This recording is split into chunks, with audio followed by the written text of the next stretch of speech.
Assalamualaikum warahmatullahi wabarakatuh. Perkenalkan, kami dari Prodi Sosiologi Agama, Fakultas Usuluddin dan Studi Agama, Universitas Islam Negeri Mataram.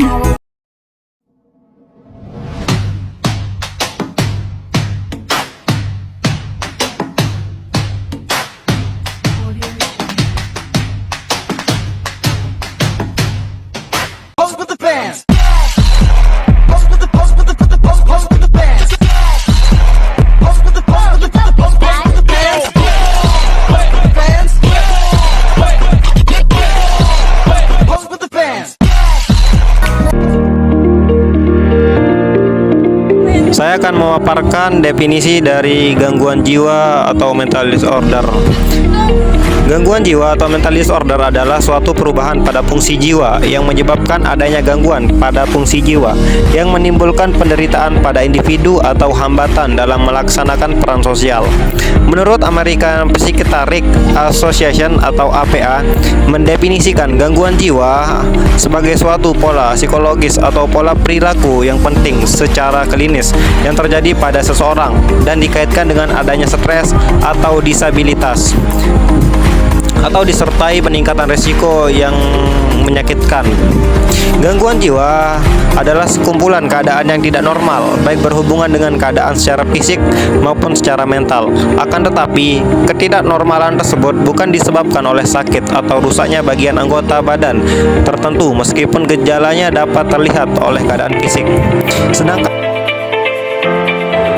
Zaman modern ditandai dengan kemajuan yang sangat pesat, khususnya dalam bidang teknologi. Mestinya masyarakat modern mampu berpikir logis dan mampu menggunakan teknologi untuk meningkatkan kualitas kehidupan pribadi dan sosialnya. Sebagai problem modernitas, maka masyarakat modern mengidap gangguan kejiwaan antara lain: 1. Kecemasan.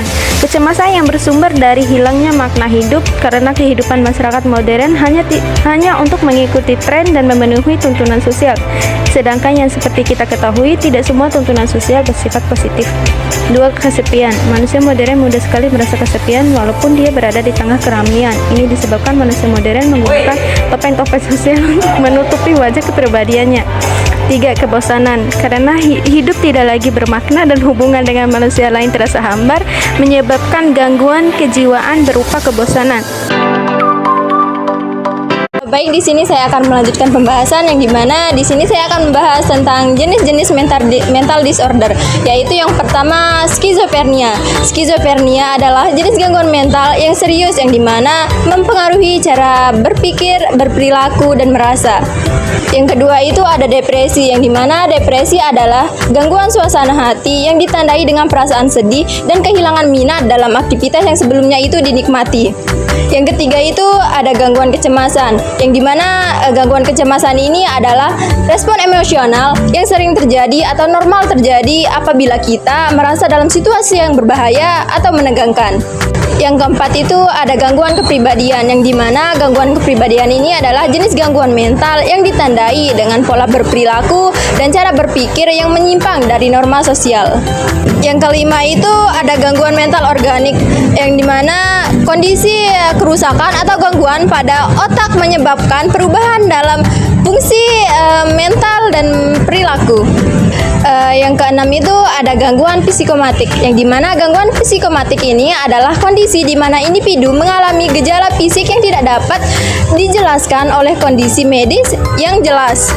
Selanjutnya itu yang terakhir, yang ketujuh, ada retardasi mental, yang dimana retardasi mental ini adalah kondisi di mana individu memiliki kemampuan intelektual yang di bawah rata-rata.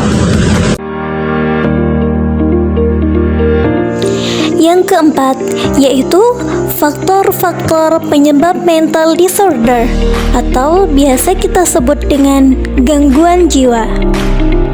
Menurut pendapat Sigmund Freud dan Joseph, gangguan jiwa terjadi karena tidak dapat dimainkan tuntutan dorongan instinktif yang sifatnya superego atau tuntutan normal sosial. Sedangkan menurut Joseph, ada beberapa yang menyebabkan gangguan jiwa atau mental disorder, yaitu faktor organobiologis, dan faktor psikologis. Adapun faktor organobiologis diantaranya yaitu 1. Genetika atau keturunan.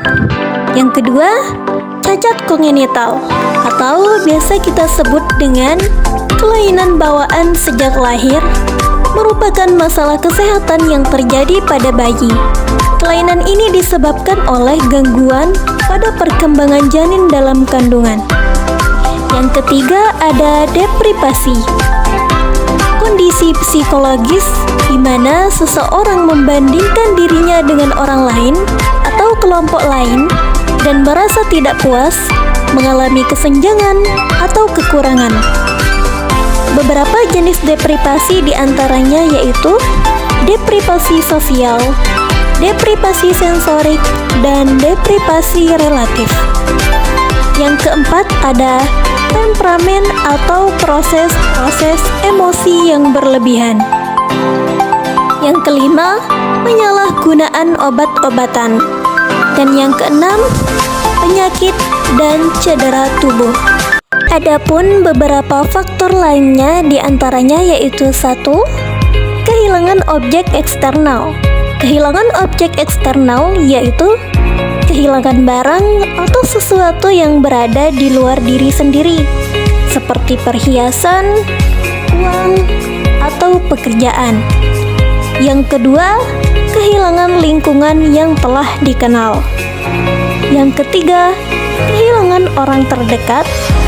Yang keempat, kehilangan aspek diri, di mana keadaan seseorang mengalami yang mencakup bagian tubuh atau fungsi psikologis atau fisik. Yang kelima, kehilangan hidup, di mana kerugian atau kehilangan yang diakibatkan oleh kehilangan atau terpisah dari seseorang atau sesuatu. Baik, di sini saya akan menjelaskan mengenai penanggulangan mental disorder. Gangguan mental adalah salah satu gangguan mental yang sangat sulit untuk diobati. Secara umum, tidak ada pendekatan umum untuk mengobati gangguan kepribadian. Jika dokter umum merasa pasiennya memiliki gangguan kepribadian, maka mungkin mereka akan merujuk kepada tim kesehatan jiwa, komunitas, layanan, atau unit spesialis gangguan kepribadian. Baik, di sini ada pun 3 cara untuk menangani gangguan mental disorder. Yang pertama adalah terapi analitik kognitif, yang dimana dia berhubungan dengan pemikiran, perasaan, dan tindakan. Contohnya itu seperti seorang klien diajarkan untuk memberi reward kepada dirinya sendiri atas perbuatan positifnya, maupun itu sekecil apapun. Lalu yang kedua, ada pun terapi berbasis mentalisasi, yang dimana ia juga berhubungan dengan pemikiran, perasaan, dan tindakan. Dia dirancang untuk individu menginterpretasikan perasaan dan pikirannya sendiri, serta orang lain. Lalu ada pun poin terakhir mengenai terapi perilaku diakletis, yang dimana ia bertujuan untuk mengurangi perilaku merusak dirinya sendiri. Lalu ada pun contohnya seperti toleransi distres, yang dimana untuk meningkatkan kemampuan untuk menghadapi suatu situasi sulit.